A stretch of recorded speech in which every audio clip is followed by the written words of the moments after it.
У него были большие планы. Он говорил, что хочет уничтожить капитализм в музыкальной индустрии. Не произвести революцию в музыке, в звучании, а устроить настоящую революцию. Изменить структуру, расстановку сил, свергнуть власть. Это его так вдохновляло. Он не сделал то, к чему стремился. Не сказал того, что хотел. Свою кристально чистую правду.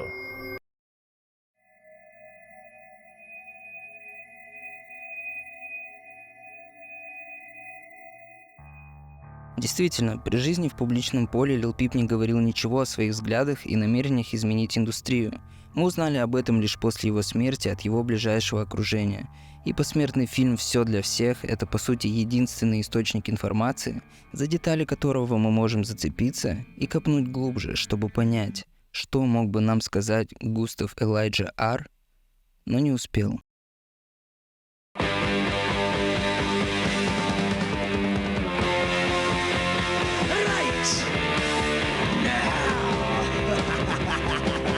Многие знают, что в жизни Лил Пипа царила сплошная анархия. Бесконечные тусовки, наркотики, алкоголь, беспорядочный секс, никаких авторитетов. В общем, полная свобода. Но это ли анархия? И что вообще такое анархия? Большинство людей невежественны в этом вопросе, и словом анархия клеймят все, что связано с беспорядками и дезорганизацией. Но для этого есть другое определение – аномия. А вот истинная анархия как раз-таки тесно связана с порядком и высокой сознательностью ее последователей. Как говорил первый теоретик анархии Пьер Жозеф Прудон, анархия – мать порядка. Вот его логотип. Буква А – анархия, вписана в круг, что на самом деле означает букву О – ordre, что с французского переводится как «порядок». Но соответствовал ли этому наш юный герой? Давайте взглянем на тату, расположенное на его левой щеке. Здесь изображен знак анархопанка. Он отличается тем, что все линии буквы А немного выходят за рамки круга, то есть за рамки порядка. И действительно, последователям анархопанка свойственно выходить немного за рамки привычного нам порядка. Но значит ли это, что это самые опасные люди, которые обязательно громят витрины и бросают коктейли Молотова в машины? Совсем нет. Есть множество различных протестных движений, которые совсем не относятся к анархистам и панкам и ведут себя подобным образом. Везде хватает своих отморозков. А такой образ прилип к анархистам с еще дореволюционных времен. Тогда идеи анархизма были очень сильно распространены среди простого рабочего и крестьянского народа по всему миру. И суть их заключалась в том, что народ может сосуществовать и самоорганизовываться без вмешательства вышестоящих сил, то есть государства. А как можно понять, государству такие идеи были совсем не кстати. Поэтому велась серьезная пропаганда по дискредитации этих идей. Мол, без государства будут беспорядки, убийства и грабежи. В общем, полная анархия. Так потихоньку и закреплялась эта ложная ассоциация. Но в России народ любил анархию особенно. Не зря самые видные теоретики, которые развивали эту идею, были русскими. Это Михаил Бакунин, Петр Кропоткин и тот самый наш родной Лев Николаевич Толстой. Их труды были популярны и ценились по всей Европе. Бакунин, например, однажды возглавил неудавшуюся революцию в немецком городе Дрездене и состоял в одних кругах с Карлом Марксом, и они даже положительно отзывались друг от друга до поры до времени. Но, ввиду возникших разногласий, Маркс прозвал его «жирным русским». Кропоткин, помимо того, что это один из самых влиятельных теоретиков анархизма, еще и очень успешный ученый, который сделал множество научных открытий в геологии, биологии и других науках, а также развил гипотезу о взаимопомощи среди животных как фактор эволюции, тем самым дополнив теорию естественного отбора Дарвина о том, что выживают те особи, которые способны объединяться, о чем говорят и современные ученые и биологи. Например, похожие наблюдения о кооперации и альтруизме животных я видел у Ричарда Докинза в «Эгоистичном гении». А Лев Толстой и его идеи о непротивлении злу повлияли на Махатму Ганди и его мирную революцию в Индии, Нельсона Манделу и его ненасильственное сопротивление в Африке, и Мартина Лютера Кинга и его мирные протесты за права чернокожих в Америке. Кстати, его знаменитая речь «I have a dream» завершает мой альбом «Remission». One thing.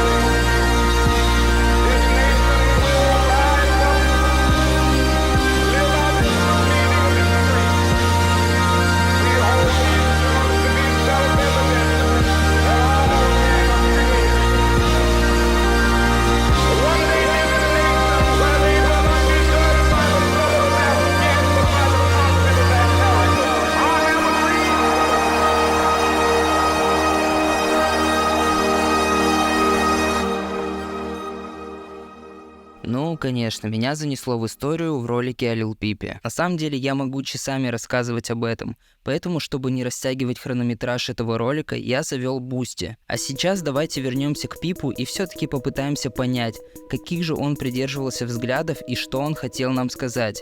Очевидно, одной татуировки для этого недостаточно, ведь знак анархии набивают себе тинейджеры по всему миру, особо не разбираясь, что он значит. Кстати, помимо этих знаков в анархизме есть еще такой знак.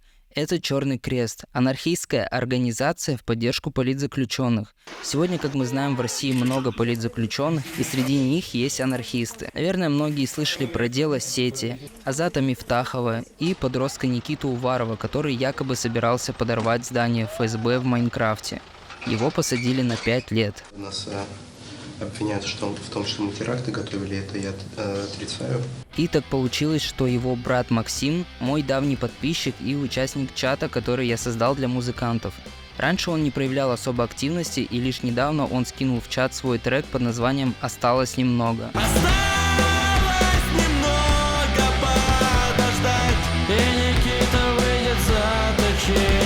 Я послушал, и мне сразу понравилась его эмоциональная подача и смысл песни, будто описание России глазами современного подростка. Я сразу написал ему, сказал, что мне очень понравилась его песня, после чего он сказал, что о нем и его семье снимает фильм «Режиссер из Москвы», и что он ему снял кадры для клипа на эту песню и предложил мне смонтировать его. Из солидарности к этой ситуации я согласился смонтировать клип, и мы решили выпустить его на этом же канале 2 февраля. Кстати, название его проекта «Не могу молчать», что отсылает к книге Льва Толстого, которая так и называется «Не могу молчать». А теперь давайте обратимся к дедушке маленького Гаса, который имел особое значение в его воспитании. Из фильма мы знаем, что он был марксистом. Его дедушка принимал участие в выступлениях левых по всему миру. Он был удостоен медали свободы от Союза рабочих Мехико-Сити. Он приехал к ним и стал для них своим. Думаю, Пип сделал то же самое. Марксизм – это система взглядов, основанная на научных трудах Карла Маркса, которые описаны в книге «Капитал». Постараюсь объяснить его суть коротко и максимально доступным языком. Это книга об эксплуатации рабочего класса, то есть пролетариата, классом капиталистов, то есть буржуазии, которая заключается в присвоении прибавочной стоимости, производимой рабочими, что неизбежным образом ведет к мировой революции и последующей диктатуре пролетариата. Непонятно? Короче, работяги пашут на дядю, а дядя получает все блага. Несправедливо? Несправедливо. Так вот, надо сделать так, чтобы блага доставались всем в равной степени и никто не наживался за счет других. Пацаны, мне все! И я все пацанам! Отсюда пошла вся борьба за права рабочих, профсоюзы, сокращение рабочего дня. И по сути, благодаря этой борьбе мы сегодня имеем 8-часовой рабочий график, достойную зарплату, возможность выбираться в отпуск. Согласен, тут я погорячился. В общем, цель марксизма – это коммунизм. И это не идеальное общество, как многие его позиционируют. Человеческую природу никто не отменял, но оно исключает множество недостатков капиталистического общества. В нем нет места деньгам, а все необходимые блага доступны каждому для удовлетворения своих потребностей и реализации своих идей, благодаря чему люди смогут сфокусироваться на решении более значимых проблем человечества: изменение климата, справедливое распределение ресурсов, освоение других планет и все такое в духе приключений. И эту же цель преследуют анархисты, но немного другими путями. По мнению анархистов, общество сразу должно отказаться от принуждающего гнета государства и самоорганизованно строить свое прекрасное будущее. Так, например, собирался поступить революционер-анархист Нестор Махно из украинского поселения Гуляй-Поле. Но бывшие союзники по революции большевики во главе с Лениным и по приказу Троцкого разгромили анархистов, и Махно пришлось эмигрировать за границу. А спустя время, когда к власти пришел Сталин, по иронии судьбы эмигрировал и сам Троцкий, потому что он критиковал разрастающуюся бюрократию Сталина и требовал упразднения государства. Как это по-анархистски. Так, меня опять занесло в историю. Короче, кому интересно, мой бусти в описании. Итак, что мы можем понять из этой истории? Что дедушка марксист и внук анархист – вполне закономерные и не противоречащие друг другу вещи. пока дело не доходит до власти. Можно сказать, Густав впитал эти идеи с самых пеленок. Идея равенства всех людей и что все принадлежит всем в равной степени передались ему по наследству и фундаментально засели в его мировоззрении. Это и послужило его феноменальной доброте, которой так все поражались, но и, вероятно, послужило бомбой замедленного действия, которая стоила ему психики. Он верил во всеобщее равенство. Ему было нелегко принять, что все не могут быть равны. Что сама идея того, чтобы подняться, стать лучше других, уже исключает равенство. Друзья не могут быть равны. Поэтому он раздавал столько вещей, со всеми делился, разрешал приятелям жить у него, брать у него вещи, давал им деньги. Когда ты стараешься жить по принципу «все для всех» в современном мире, то неизбежно сталкиваешься с тем, что большинство не живут по такому принципу. Многие готовы использовать твою доброту, при этом не отдавая ничего взамен. Это базовый принцип индивидуализма, на котором построен капитализм. Либо ты, либо тебя выживает сильнейший. Как бы ты ни настраивал себя, что нужно отдавать безвозмездно, не ожидая ничего взамен, это рано или поздно приводит к личностному дисбалансу, опустошению, депрессии и суицидальным тенденциям. Часто в таком дезориентированном состоянии люди начинают заглушать боль наркотиками, алкоголем, фастфудом и сладким. Кто-то впадает в шопоголизм, трудоголизм и игроманию, что еще больше нарушает нормальную работу мозга, тем самым постоянно усугубляя положение.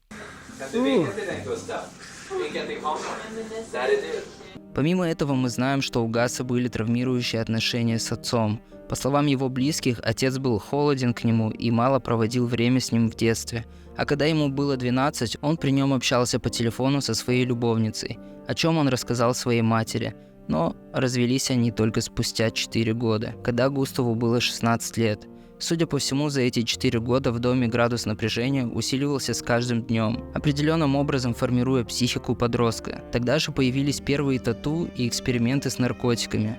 А когда конфликт достиг своего пика и родители наконец развелись, это послужило спусковым крючком, после чего он сразу расстался со своей девушкой и пустился во все тяжкие. Возможно, если бы родители развелись немного раньше, не разворачивая такую драму и не возлагая исключительную вину на отца, это бы нанесло меньше вреда ребенку. Когда я был совсем маленьким, отец отвез меня в город, чтобы посмотреть бейсбол. Он сказал: «Сын, ты станешь старше, я тебя брошу, и ты разбогатеешь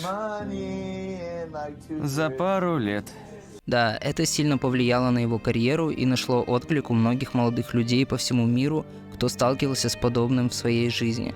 Но разве здоровое ментальное состояние и гармоничные отношения с близкими не важнее карьерного успеха? На мой взгляд, безусловно, важнее. Но эта жизнь сложилась иначе, и Lil Peep стал мировой звездой с мировыми турами, показами мод. Его буквально разрывали на части со всех сторон, а он старался достаться всем в равной степени. Я объяснял ему: брат, они тебе на шею сядут. Надо учиться говорить людям «нет». Мы не знаем точно, как было у Lil Peep, но судя по фильму «Все для всех», у него были проблемы с установлением личных границ. Многие путают частную собственность с личной собственностью, думая, что левые взгляды призывают отказаться от всего имущества, чтобы любой мог приходить к тебе в дом, есть твою еду и трахаться на твоей кровати с твоим партнером. Но на самом деле частной собственностью считается имущество, которое применяется не в личном пользовании, а с целью обогащения. Поэтому частная собственность должна стать общей, чтобы исключить неравенство и обеспечить всех людей необходимыми благами в равной степени. Скорее всего, Lil Peep еще не до конца в этом разобрался, поэтому старался буквально быть всем для всех, как он написал в своем предсмертном посте. Да, естественно. Можно даже сказать, что мне стало хуже. Из-за напряженного графика тура? Да, мне стало хуже. Тревожность только усиливается с каждым днем. При каждой нашей встрече он чуть не плакал, говорил, что хочет, чтобы все стало как раньше, чтобы не было этого напряжения, чтобы мы просто лежали в его комнате весь день и ничего не делали. Но это было уже невозможно. Очевидно, что человек долгое время не мог побыть наедине с собой, чтобы восстановить силы. Бесконечный график высасывал из него всю энергию и в итоге привел к сильнейшему эмоциональному выгоранию. Сегодня эмоциональное выгорание – одна из самых распространенных и недооцененных проблем людей, которая приводит к депрессии и часто является причиной суицидального поведения. Многие думают, что с этим могут столкнуться только те, кто вынуждены соглашаться на изнуряющие условия труда ради выживания. А на самом деле с выгоранием сталкиваются также люди, которые не удовлетворены своим положением, несмотря на вроде как неплохие условия и хорошую зарплату, потому что кто-то другой живет обязательно лучшей, более яркой и насыщенной жизнью, чем ты. Так многие попадают в эти крысиные бега, наваливая на себя больше работы и ответственности ради своей лучшей жизни, которую будут жить когда-то потом, при этом постоянно обесценивая себя и свои старания. Более того, с выгоранием можно столкнуться абсолютно ничего не делая, но каждый день истязая себя голосами окружающих, какой ты никчемный бездельник, что не можешь заставить себя сдаться в рабство капиталисту и дать ему заработать на тебе денег, и чтобы тебе хоть немного с этого перепало. Да что там, с этим недугом сталкиваются даже те, кто занимается своим любимым делом, но при этом отдавая себя полностью ему и игнорируя другие свои потребности. Так и выгорает весь рабочий и безработный класс, совсем не видя иных перспектив в жизни. А они есть. Например, для хорошего начала можно записаться к психотерапевту, о чем сейчас не говорит только ленивый, но это действительно работает. И главное, берегите себя, родного.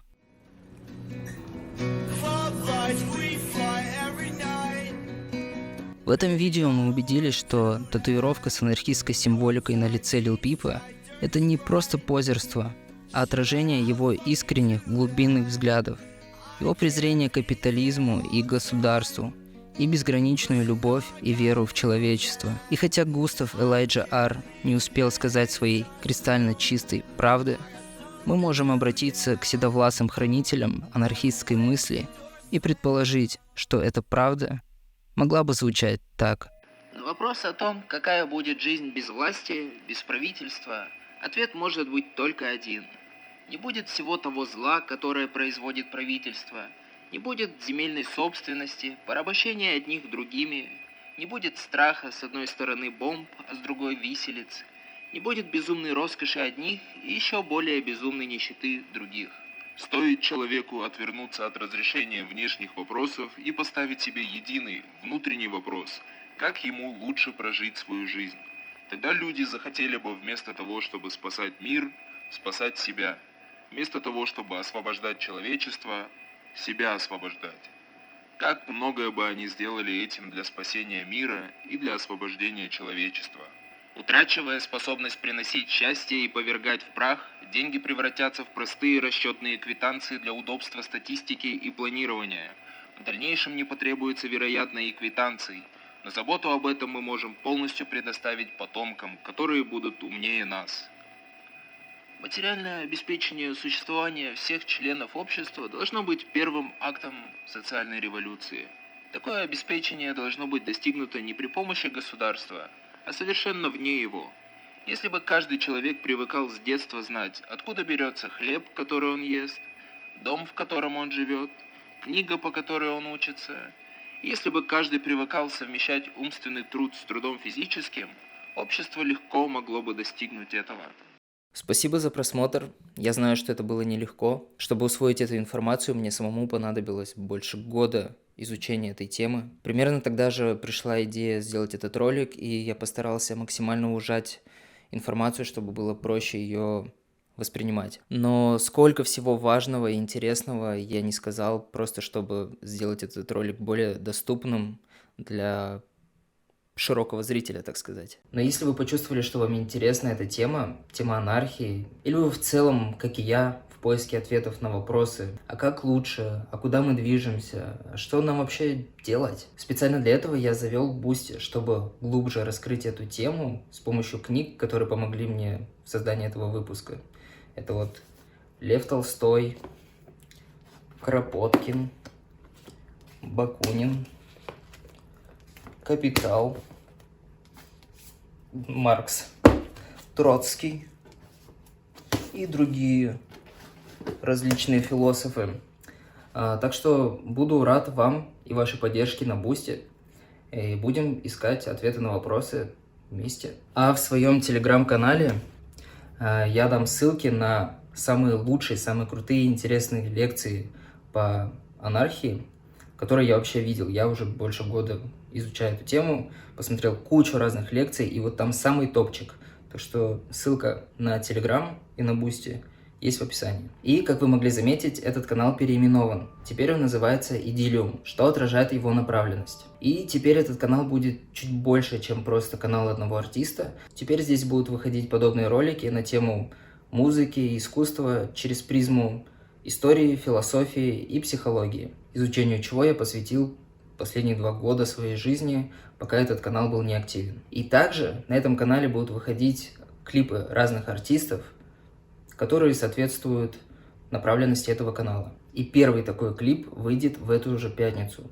Не пропустите. Еще вы можете послушать мой альбом Remission. Но я думаю, что первая часть вам может не зайти, поэтому сразу смело слушайте со второй части, со скита Depression. Глаза и слезы через край. Наверное, на пути мы верно, но когда-нибудь наступит этот час. Я сижу на травке и смотрю на небо. Прикинь, там где-то космос, где я еще не был. Вот там кайф. А первая часть на любителя. Хотя, на мой взгляд, офигенная, просто надо шарить. Ну и на этом еще не все. Дальше больше.